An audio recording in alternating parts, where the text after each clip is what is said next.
Ayan mga idol, meron tayong pakukuluan. Ito yung kung tawagin na isang pasampalukan. Ilang beses na rin ako nakainom ng ganito eh. Maganda siya sa ano, sa pakiramdam. Panlinis ng ano to mga idol, yung kidney. Kung mahilig kang kumain ng mga makukolesterol na pagkain, pambalansin natin to. Takpan natin, pakuluan natin mga idol. Yan, saksak muna natin. Ayun o, saksakan yan mga idol. Yan.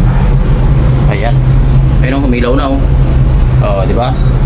So maya maya kukulo na yung mga idol. Tapos testingin natin. Ang ganda ng pakiramdam ko dito pagka umiinom ako nito eh. Talagang iba yung pakiramdam ko pagka nakakainom ako nito. Nalilinis yung kidney mo, parang ganon.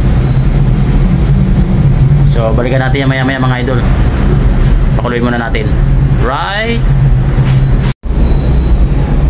Ayan na mga idol, kumukulo na. So, ayun o, lakas ng kulo. Kulo na mga idol. Yung amoy pa lang niya talagang maramdaman mo yung ano, medyo mapait-pait yung amoy niya.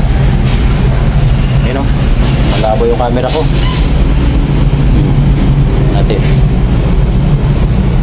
So ayan, maganda yung kulo mga idol. Ito natin.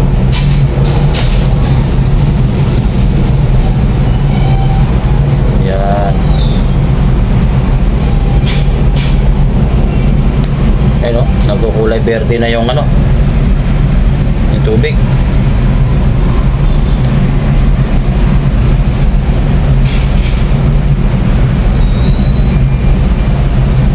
Yan.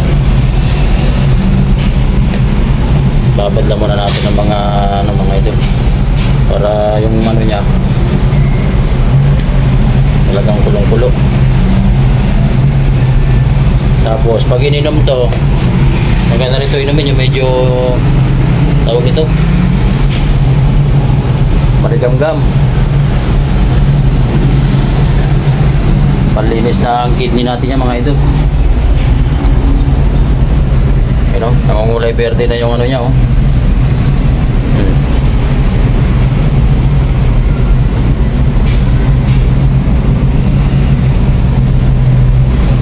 Pakuluan natin ang pakuluan. So yun na mga idol, kulong-kulo na. So hindi lang lumutang yung ano, yung sampa sa bulukan, lumubog na siya. Maganda yan talagang pakuluan ng maigi. Ayun o.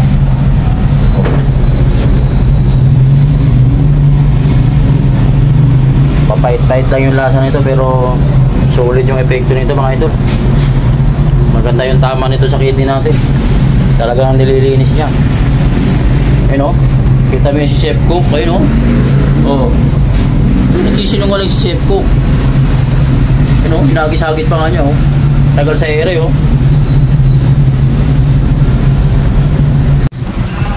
Mga idol, nabawasan ko na nga eh. Hindi ko na video, nakalimutan ko. So ayun o, bali nainom ko na isang baso. Ayan pa yung bakas o, kalimutan kong videohan. So magsalo na ulit tayo.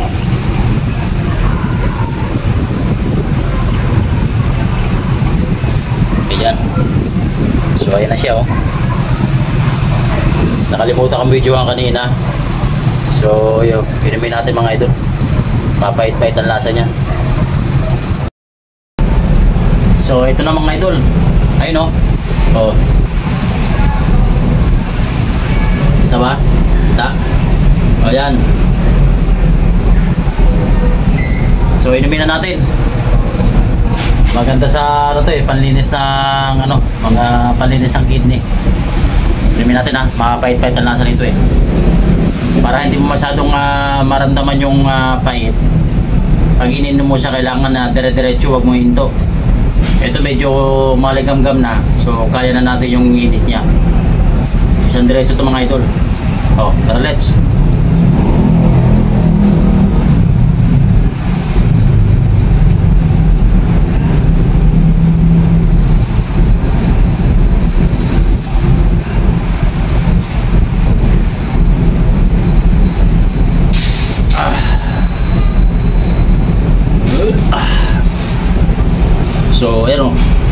simot mga idol. Diba? May konting natira, may mga dahon. So hindi ko na sinama. Yung tubig lang. Maganda yun sa ano, pakaramdam, palinis ng kidney natin. So yun lang. Kahit mga isang beses o dalawa siguro sa isang linggo, mag-inom ng ganyan, panlinis ng kidney. Maganda rin kasi mga herbal na mga ganyan mga idol. Nakakatulong talaga yan. Hindi ka na magagastusan, di ba? Bibili ka ng mga kung ano mga gamot. Yan lang. Yung sampalukan na halamang gamot na yan. Tumutubo lang kasi yan pagka panahon ng tagulan. Pag mga summer na ano, wala ka makita niyan. Pag tagulan yan, tumutubo yan sila.